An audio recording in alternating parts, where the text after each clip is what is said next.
نبی پاک صلی اللہ علیہ وسلم کی حدیث ہے مسلم میں طبرانی میں، حضور نے فرمایا آؤ میں تمہیں پچھلے زمانے کے ایک ایماندار نوخیز ولی اللہ کی بات سناؤں۔ پچھلے زمانے حضور نے فرمایا پچھلے زمانے میں ایک بادشاہ جادو کے زور پہ حکومت کرتا، جب وہ ایک جادوگر اس نے رکھا ہوا تھا تو جادوگر اس کو جادو بتاتا، وہ جادو کے زور پر حکومت کرتا۔ جادوگر بوڑھا ہو گیا تو کہنے لگا بادشاہ کوئی نوجوان میرے پاس بھیج دے، اب میں بوڑھا ہو گیا ہوں میرا پتہ کوئی نہیں کب مر جاؤں۔ ایک نوجوان کی ڈیوٹی لگائی، بڑا زیرک سمجھدار اپنے رعایا میں سے چن کے جو ذہین فطرت مزاج بچہ تھا وہ اس نے لگایا۔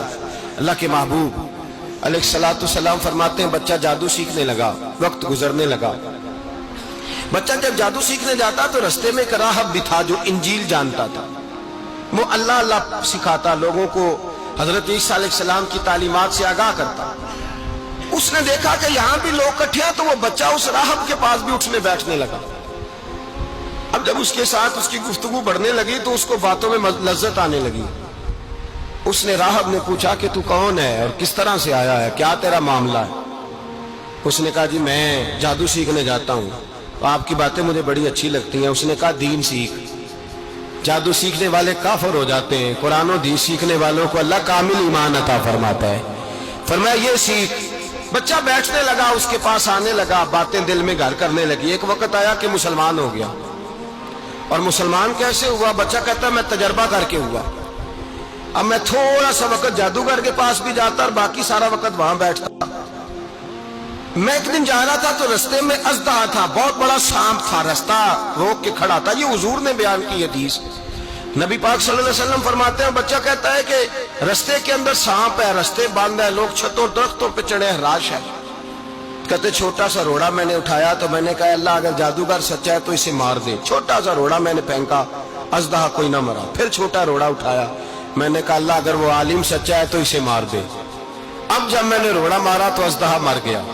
میرے اندر سے گواہی آئی نہیں دین کی باتیں سچی ہیں، نہیں قرآن کی باتیں اسلام سمجھانے کے لیے عرض کر رہا ہوں، اگرچہ اس دور میں انجیل تھی، اللہ رسول کی باتیں اچھی ہیں۔ کہتے میں مسلمان ہو گیا، اب میں نے راہب کے پاس ہی رہنا شروع کر دیا، جادوگر کے پاس چھوڑ دیا۔ اس بچے نے آنا، بادشاہ پوچھتا کہاں زیادہ وقت گزارتے ہو تو وہ بات گول کر دیتا۔ وقت تیزی سے بڑھنے لگا، اللہ نے اس نوجوان میں طاقت پیدا کر دی۔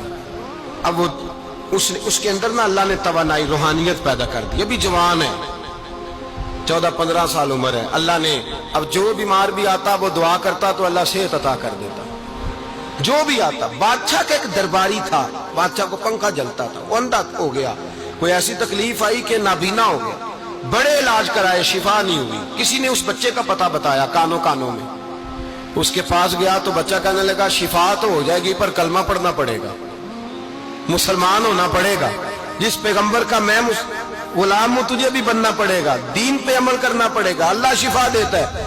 اس نے کہا تو مجھے کلمہ پڑھا، مجھے شفا دے، میں تیار ہوں۔ اس نے کہا شفا تو اللہ ہی دیتا ہے۔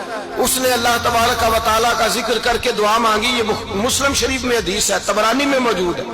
اللہ نے اسے شفا دی، اس نے کلمہ پڑھنا شروع کر دیا۔ یہاں ایک نقطہ لکھا ہے ہمارے علماء نے، کہتے ہیں جب اللہ ولایت عطا کرتا ہے نا تو یہ سفید بالوں والے کا حصہ نہیں ہوتی۔ اگر جوانی میں کوئی آدمی توبہ کر کے تصوف کے راستے پہ چلتا ہے تو سب سے زیادہ ولایت اللہ اسے عطا فرماتا ہے، سب سے زیادہ ولایت اس کے پاس ہوتی ہے۔ ابھی اس کے بال کالے ہیں، چڑھتی جوانی ہے، دعا کی تو اللہ نے، اور حدیث پاک میں موجود ہے کوڑے آتے تو شفا یاب ہو جاتے، اندھے آتے تو شفا یاب، برس والے آتے تو اللہ سے دے، جوان ہے۔ بادشاہ کے پاس وہ واپس گیا، وہ جو آدمی جس کی آنکھیں ٹھیک ہوئی تھی۔ بادشاہ نے پوچھا کہ کیسے شفا ملی؟ تو کہنے لگا میرے رب نے شفا دی ہے۔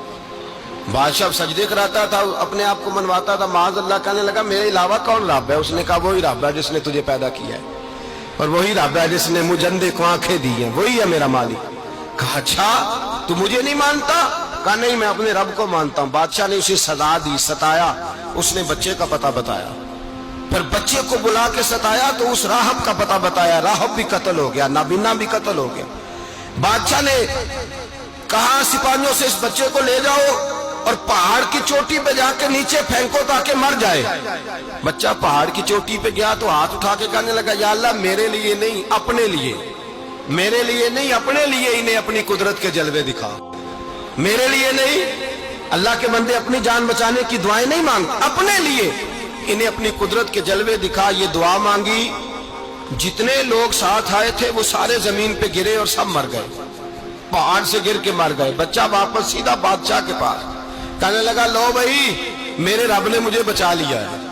جوان کا ایمان دیکھو، میرے رب نے مجھے، بولو میرے اللہ نے مجھے ایمان کی گواہی دے رہا ہے، میں بچ گیا ہوں، تو جھوٹا ہے میرا رب سچا ہے. اس نے کہا لے جاؤ اس کو دریا میں، کشتی میں بٹھاؤ، بیچ دریا کے جا کے دھکا دے دو. بیٹھے کشتی میں، دریا کے بیچ گئے، اور جب جا کے وہاں اس کو دھکا دینے لگے تو اس نے کہا اللہ میرے لیے نہیں اپنے لیے انہیں اپنی قدرت کے جلوے دکھا. بس ایک طوفان سا آیا، جتنے سپاہی ساتھ آئے تھے ڈوب کے مر گئے. وہ بچہ اٹھا اور سیدھا پھر بادشاہ کے پاس، اسی کے پاس کہنے لگا لو بھائی میرے رب نے مجھے بچا لیا ہے، تیرے پاس آیا ہوں. وہ کہنے لگا تو کیا مصیبت میرے گلے پڑ گئی ہے، کیسے جان چھوٹے گی؟